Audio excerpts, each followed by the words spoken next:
ನಾನು doctor Jayanti Tumsi. I work as a lead surgeon in the department of breast oncology at Apollo hospital Bannerghatta road. ಇವತ್ತು ನಾವು ಇದೊಂದು meeting ಮಾಡಿರೋದು ಒಂದು ಹೊಸ technique for breast cancer surgery. ಅದಕ್ಕೆ robotic assisted nipple sparing mastectomy ಅಂತ ಹೇಳ್ತೀವಿ. ಇದರಲ್ಲಿ ಏನು ವಿಶೇಷ ಅಂದರೆ ಇಂಡಿಯಾನಲ್ಲಿ ನಮಗೆಲ್ರಿಗೂ ಗೊತ್ತಿರೋ ಹಾಗೆ ಇನ್ಸಿಡೆನ್ಸ್ ಆಫ್ ಬ್ರೆಸ್ಟ್ ಕ್ಯಾನ್ಸರ್ ಜಾಸ್ತಿ ಆಗ್ತಾ ಇದೆ. ಆಮೇಲೆ ತುಂಬ ಯಂಗ್ ಆಗಿರೋ ಮಹಿಳೆಯರಿಗೆ ಇದರಿಂದ ಎಫೆಕ್ಟ್ ಆಗ್ತಾ ಇದೆ. ಅದೇ ಟೈಮಲ್ಲಿ ಬ್ರೆಸ್ಟ್ ಕ್ಯಾನ್ಸರ್ ಟ್ರೀಟ್ಮೆಂಟ್ ಕೂಡ ತುಂಬ ಅಡ್ವಾನ್ಸ್ಡ್ ಆಗಿರೋದ್ರಿಂದ ತುಂಬ ಪೇಷಂಟ್ಸ್ ಕ್ಯಾನ್ಸರ್ ಬಂದರೆ ಕೂಡ ಸರ್ವೈವ್ ಆಗ್ತಾ ಇದ್ದಾರೆ. ಸೊ ಸರ್ವೈವ್ ಆದಮೇಲೆ ಅವ್ರಿಗೆ ಒಂದು ಗುಡ್ ಕ್ವಾಲಿಟಿ ಆಫ್ ಲೈಫ್ ಕೊಡೋದು ಕೂಡ ಅಷ್ಟೇ ಇಂಪಾರ್ಟೆಂಟ್.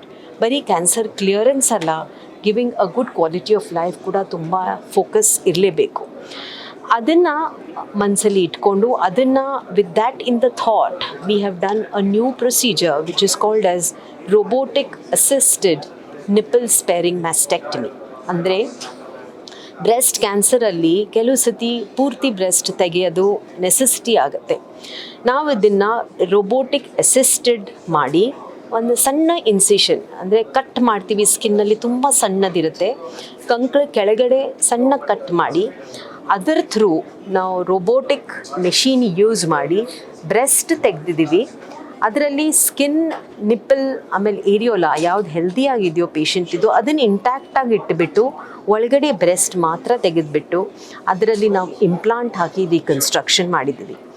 ಈ ಸ್ಪೆಷಲ್ ಸರ್ಜರಿ, ಅಡ್ವಾನ್ಸ್ ಸರ್ಜರಿದು ಬೆನಿಫಿಟ್ ಏನಂದರೆ, ಒಂದಂದರೆ ಸ್ಕಾರ್ ತುಂಬ ಸಣ್ಣದಿರುತ್ತೆ, ಕಟ್ ತುಂಬ ಚಿಕ್ಕದು ಇರೋದ್ರಿಂದ ರಿಕವರಿ ಫಾಸ್ಟ್ ಆಗ್ತಾರೆ ಪೇಷಂಟ್. ವಿದಿನ್ 24 hours ನಾವು ಡಿಸ್ಚಾರ್ಜ್ ಮಾಡ್ಬೋದು. ಬ್ಲಡ್ ಲಾಸ್ ಆಗಲಿ, ಬ್ಲಡ್ ಟ್ರಾನ್ಸ್ಫ್ಯೂಷನ್ ಆಗಲಿ ಇರೋದಿಲ್ಲ. ಪೇಯ್ನ್ ಕಡಿಮೆ ಇರುತ್ತೆ.